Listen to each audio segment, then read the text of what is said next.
arguably making Mr. Frog one of the richest and most powerful men on the planet. Hello? This is what happens when a show knows exactly what you're waiting for. This is the end of an episode of television where a frog is rehabilitated and given a place back on TV. This is the end. He's going to probably end this lady. He is actually not rehabilitated. Episode over. That's it. What if I told you this frog also represents perfectly structured TV? And this show does very specific things to make sure you literally can't stop thinking about it after watching it. It tricks your brain into buying into its world. That ugly frog does that? Yeah. Let me explain. Yeah, thank you. By the late 2010s, Adult Swim had a problem. The foundation of the programming block was slowly ending or fading out, dude. Internet comedy had outpaced TV in speed, absurdity, and niche humor, and the internet had trained new audiences to be okay with ugly animation, discomfort, and anti-humor. Smiling Friends is what happens when internet comedy adapts upward instead of TV adapting downward. Enter Zach Hadel, a product of the Newgrounds era of animation, known for anti-performance voice acting, tone spikes, weirdness, a lot of weirdness, and Michael Cusack, who worked in absurdist animation making some wild stuff. They didn't learn comedy from sitcoms, they learned it from posting. Posting what?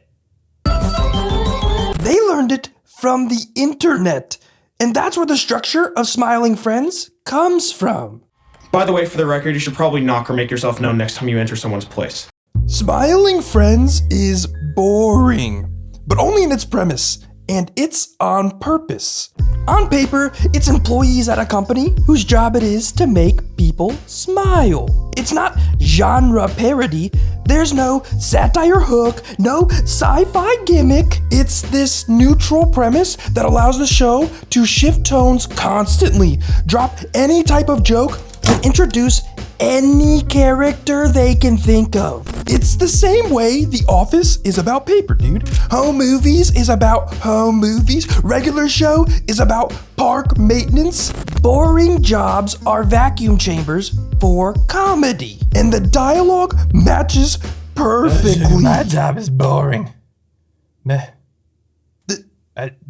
job is boring. Overlapping dialogue, characters reacting to the wrong part of the sentence, weird pauses. The show is watchable because it mirrors real human miscommunication. That's the type of dialogue that sticks with you days later, dude. It's raw. And the visual approach reinforces that. Rotoscoped humans, then real humans, flash animation, ugly monsters. It's all in there, all at once. This visual approach creates the constant little tiny discomforts you feel. When engaging in any media, the brain wants rules. This show doesn't have any. So what you hear and see sticks with you as your brain tries to remedy it all. It tries to create rules where there aren't any. It's not forced cringe humor. Every inch of it oozes real absurdity. That sounds just awful. And it could be, but what?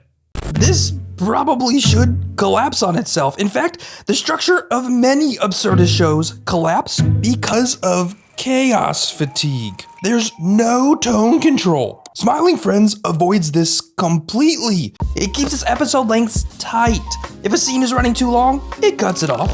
It doesn't treat horrific things as big moments, just part of the day and the job. Instead, it lingers on emotion. The weight is inverted.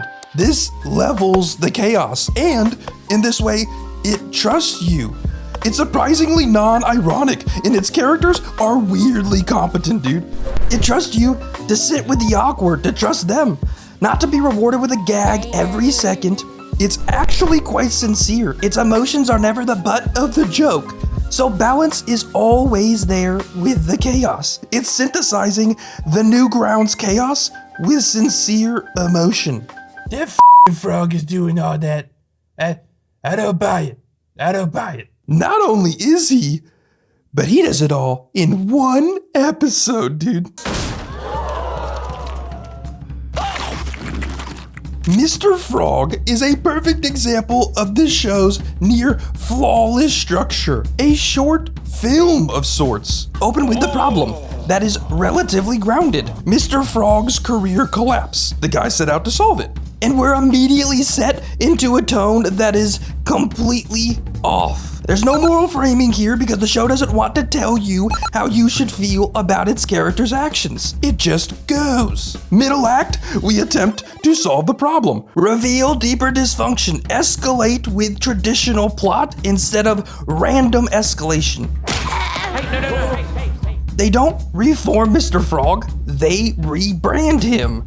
Comedy grounded in satire, full of colliding animation. And then we end with a superficial non-resolution, emotional emptiness, and an abrupt cutoff. Hello? It's never indulgent. This show is rarely about solving a problem, it's about subverting it, like here. Something that some shows struggle to do right. Look at Glep in this episode. He gets the job to replace Mr. Frog, but his plotline doesn't even have an end, dude. It's just abandon. This isn't a lesson. There's no victory. It's acceptance.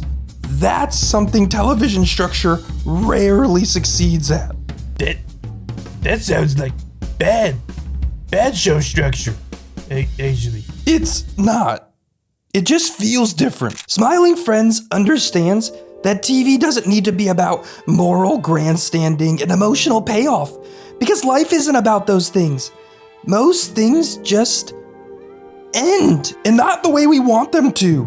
Smiling Friends is built on the attitude of the internet era of anti-everything, but it manages to fit itself into a mold just recognizable enough to trick you into thinking you know what you're watching, and then delivering excellent comedy and writing along the way. You know why you can't stop thinking about Smiling Friends? Because it plays with structure perfectly. Because it knows what you expect and it never gives it to you. It sucks you in and just never releases.